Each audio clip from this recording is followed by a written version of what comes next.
বন্ধুরা, সত্যি কি স্বর্গ নরক আছে? বন্ধুরা, আপনি কি কখনো ভেবে দেখেছেন মৃত্যুর পর আপনারা কি পাবেন, স্বর্গ না নরক?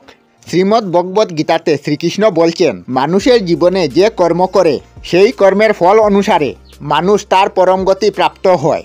কিন্তু কি সত্যিকারে মানুষ মৃত্যুর পর স্বর্গ এবং নরকে সুখ দুঃখ ভোগ করতে হয়, নাকি স্বর্গ নরক মানব জাতির একটি কল্পনা মাত্র?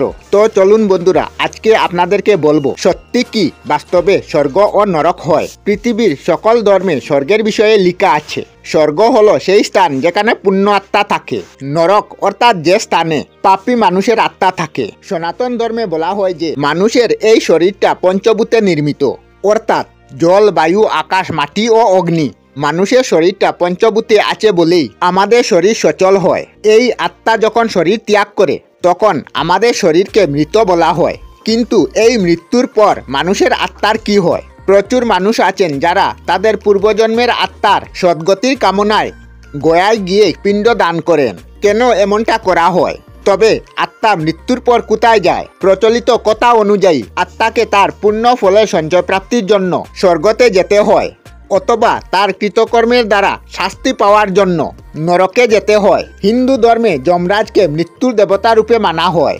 সনাতন শাস্ত্র অনুযায়ী ব্যক্তির মৃত্যু হওয়ার পর সেই ব্যক্তির আত্মাকে যমরাজ স্বর্গ অথবা নরকে নিয়ে যান, যেখানে গিয়ে যমরাজ সেই ব্যক্তির পাপ পুণ্যের হিসাব করেন এবং সেই বিচার অনুযায়ী ঠিক করেন যে সে নরকে যাতনা ভোগ করবে না স্বর্গে সুখ ভোগ করবে। তবে স্বর্গ এবং নরকের ধারণা যে সনাতন ধর্মে বা আমাদের পুরাণে আছে এমনটা নয়। অন্যান্য ধর্ম যেমন ইসলাম ধর্মে ও খ্রিস্ট ধর্মেও ধারণা রয়েছে যে এমন একটি জায়গা আছে যেখানে আত্মা যায় এবং পাপ পুণ্যের বিচার হয়। কুরআনে স্বর্গকে জান্নাত বলা হয়েছে আর নরককে বলা হয়েছে জাহান্নাম। কুরআনে বলা হয়েছে যে যখন মানুষের দ্বারা কৃতকর্ম তার পাপ কর্ম থেকে অধিক হয় তখন সে জান্নাতে সুখ প্রাপ্তি হয়। যখন ওই ব্যক্তির পাপ কর্মের পাল্লা ভারী হয়ে যায় তখন তাকে জাহান্নামে যেতে হয় শাস্তি ভোগ করতে। ইসলামে নরক বা জাহান্নামকে আগুনে ও দণ্ডে পরিপূর্ণ বলা হয়েছে। এই নরক হলে প্রথমে আপনাকে আগুনে ছুঁড়ে ফেলা হয়, তারপর তাকে লোহা দিয়ে মারা হয়। খ্রিস্ট ধর্ম অনুযায়ী বাইবেল হলো স্বর্গ, যে স্থানে বা যেখানে ভগবান বা ফেরেশতা থাকেন, আর নরক হলো সেই জায়গা যেখানে ডেভিল থাকে। বাইবেল অনুযায়ী যেসব মৃত ব্যক্তির আত্মা বুক অফ লাইফে পাওয়া যায় না তাকে আগুনের পুকুর অর্থাৎ হেলের মধ্যে ফেলে দেওয়া হয়। ফার্সি ধর্ম অনুযায়ী মৃত্যুর পর সকল ব্যক্তির আত্মা স্বর্গ যায়, কিন্তু স্বর্গে পৌঁছাতে তার কতটা সময় লাগবে তা নির্ভর করে সেই ব্যক্তির পাপ পুণ্যের পরিমাপের উপর। সনাতন ধর্ম অনুযায়ী জন্ম জন্মান্তরের বন্ধন আর জীবনই হলো নরক।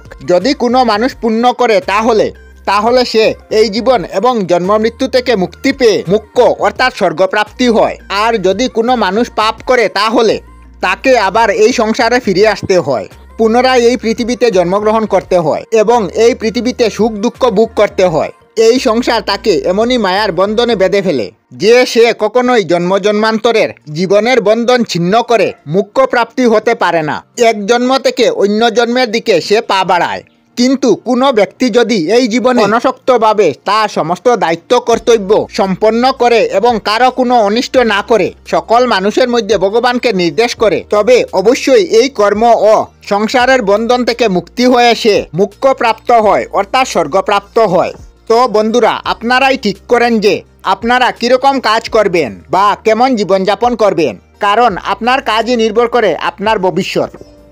আমরা আমাদের চ্যানেলে সব ধরনের ভিডিও আপলোড করি, যেমন ব্লগ, নিউজ, কুকিং ভিডিও, ধার্মিক আলোচনা ইত্যাদি। যদি আপনারা এই ধরনের ভিডিও দেখতে পছন্দ করেন তাহলে এই চ্যানেলটি নিশ্চয়ই সাবস্ক্রাইব করবেন। আমি আপনাদের সাথে বিদায়ক না, আজকের মতো বিদায় নিলাম। আর ভিডিওটি ভালো লাগলে লাইক, শেয়ার ও কমেন্ট করবেন। ভিডিওটি সম্পূর্ণ দেখার জন্য অশেষ ধন্যবাদ।